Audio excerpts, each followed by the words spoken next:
Hi, hello, hola amigos. Today marks the beginning of my YouTube channel, so welcome. Now, I decided the best way to start off my channel would be with a TBR for the month of March. So, let's jump right into my March TBR. Starting off my March TBR is the Percy Jackson and the Olympian series by Rick Riordan, which contains The Lightning Thief, The Sea of Monsters, The Titan's Curse, Battle of the Labyrinth, and The Last Olympian. Now, I have already read the series, but I read it like 4th and 5th grade, and I have to be honest and say that I don't remember enough from the series to be comfortable with continuing on to the Heroes of Olympus series, which is the next series in this universe, and I really want to read. And I remember loving this series when I first read it, and I still hold it very dear to my heart, even though I haven't read this specific series in quite a while. So I want to reread it, and since I recently acquired the whole box set of the series, it's the perfect time for me to do so. Now, in the rare case that you have not read this amazing series by Rick Riordan, basically it's a middle grade series that details the story of Percy Jackson, who is a 12-year-old demigod child who, prior to the book's beginning, didn't know of his godly parentage. Through some series of events, although he's very, very new to the world of demigods, gods, and monsters, he is accused of stealing Zeus's lightning bolt, and he has to go on a quest all over the United States to not only clear his name, but also to prevent a war from breaking out between the gods that will be sure to mark the beginning of the end of the world. And I really like it, so I'm very excited to give it a review. Moving right along to my next read, here I have Renegades by Marissa Meyer. This is a book that was released last year in November, I believe, and I'm really surprised that I did not hear any buzz around this book, because Marissa Meyer is, or was at least, a very beloved author in the booktube community due to her Lunar Chronicles series, which was extremely popular. I've had a very, very rocky relationship with Marissa Meyer. The Lunar Chronicles series was a very up and down thing for me. Some of the books were really good, some of the books were not that great. So when I saw this book at Target, I was a little apprehensive about buying it, but the plot of this book sounds amazing.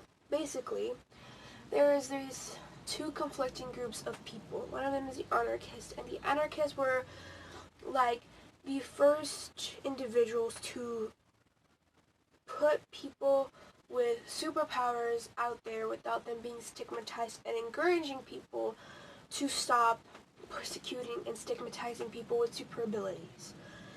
And the anarchists were doing really good stuff for people with superpowers. They were giving them a lot of courage and a lot of boosting their self-esteem about believing in themselves and their powers without being scared of them. But soon things quickly turned really bad, and the society kind of started crumbling because the anarchists were really radical in their points of views.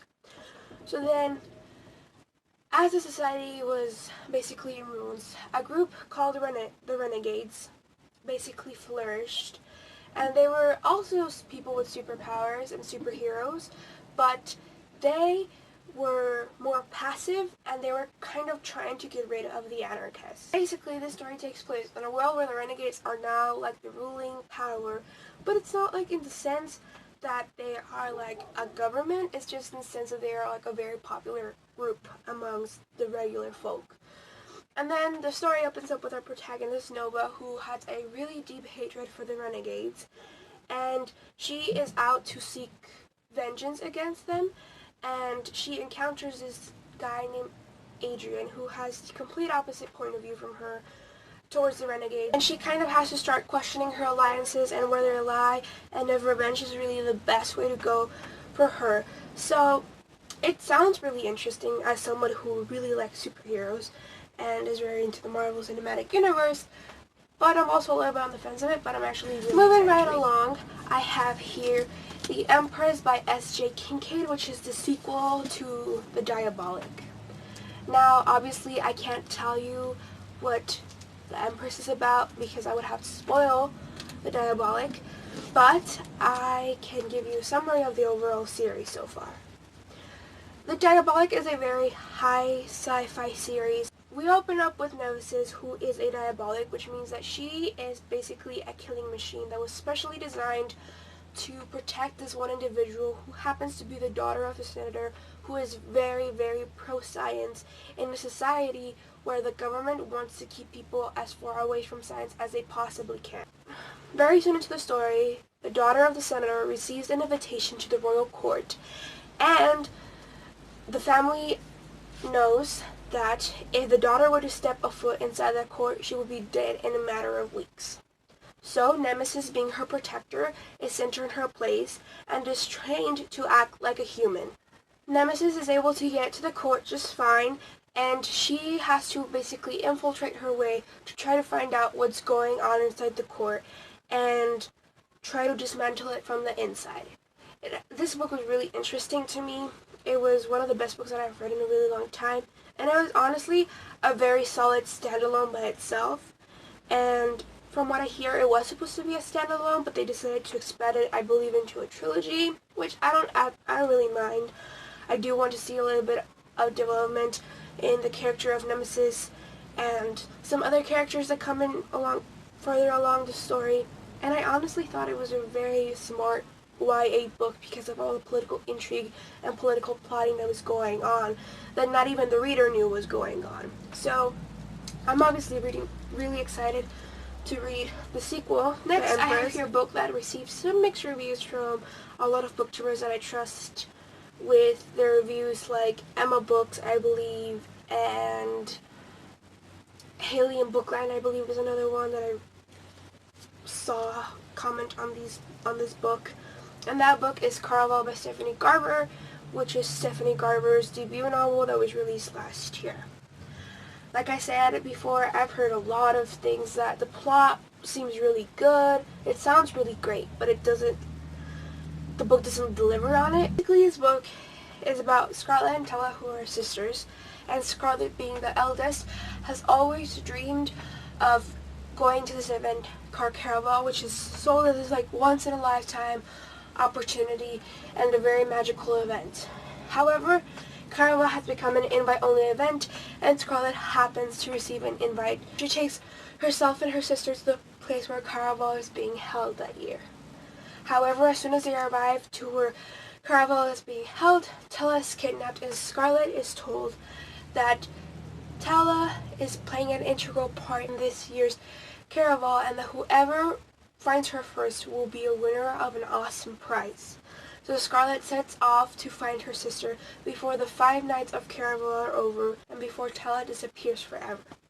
Sounds really interesting, and it sounds very promising.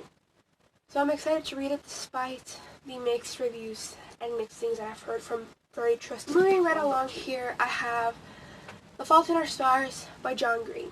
I have to admit that I have committed the great sin of not having read this book yet, and I know that it was insanely popular and that it still is regarded as like one of the main books that is the face of young adult, but I'm not a very big contemporary person, so this type of book doesn't really appeal to me. However, I have been watching a lot of the literature crash courses that John Green hosts, and I generally think that his personality is one of the best personalities I've ever seen on the internet.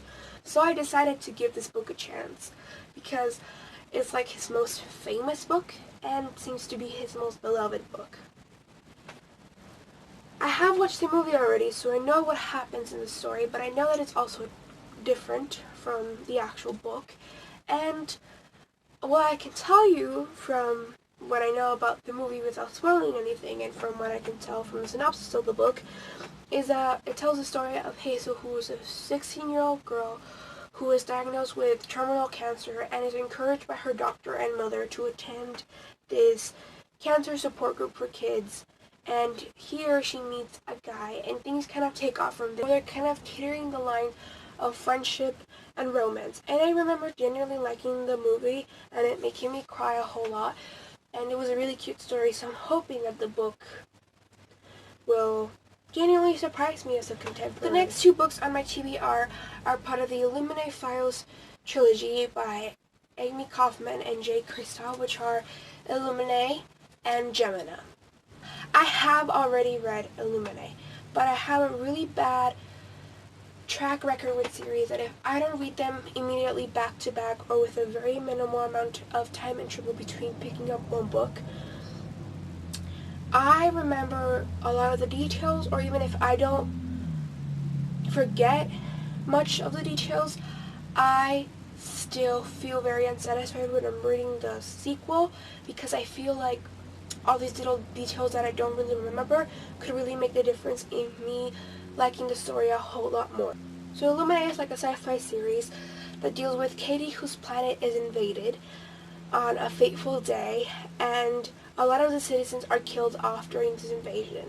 The remaining citizens are taken in by these 3 different ships that basically their goal is to try to get these citizens to a safe space where they can testify against the people that try to kill them off and extinguish them from the face of the earth, all the while being persecuted by the people who invaded the planet because they're trying to kill off the remaining citizens so they won't get in trouble. However, as they're taking the citizens of the planet to their destination, there's a plague that breaks out in one of the ships, and the government isn't being very truthful about what's going on. Scientists are trying their damn hardest to figure out what the plague is and how to deal with it, but they can't.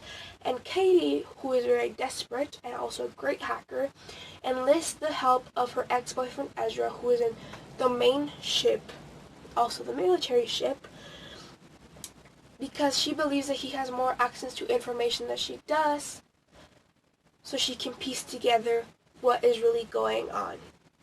I'm genuinely excited to read Illuminae again because I remember loving it, and I remember wanting to reread it as soon as I finished it, but I didn't have time, and then moving on to Gemina to get caught up with the series before the next book is released. The last book in my March TBR is Nevernight by Jay Kristoff, who is one of the authors of the Illuminae Files series. So I picked up this book for 3 reasons. It has Jay Kristoff on the cover. The cover itself is beautiful, and the synopsis sounds genuinely interesting. Nevernight is a fantasy story about Mia, whose father was executed after he tried to basically start this failed rebellion. Now Mia is on the run as one of her father's former comrades is trying to kill her. Due to her ability, however, of being able to talk to the shadows, Mia is able to get herself a place inside the deadliest assassin group in the Republic known as the Red Church. And she is promised that if she does very well and basically beats all of her other, for lack of a better word, schoolmates, she will be granted access to an even more elite group of assassins so she can enact her revenge against the people who hurt her family. But things don't really go the way that she planned, and things get really messy as her past threatens to come out, and there's a murder in the halls of the Red Church. This story sounds really interesting because I'm a very big fan of Black Widow, and this kind of sounds a little bit, not a lot, but like a little bit like maybe like a Black Widow fanfiction, although I know it's not. It sounds like it could be inspired by her, or maybe like an allusion to her story, which I'm really excited about, and I'm really excited to read this book, although it's at the very end. So that's it, you guys, from my March TBR.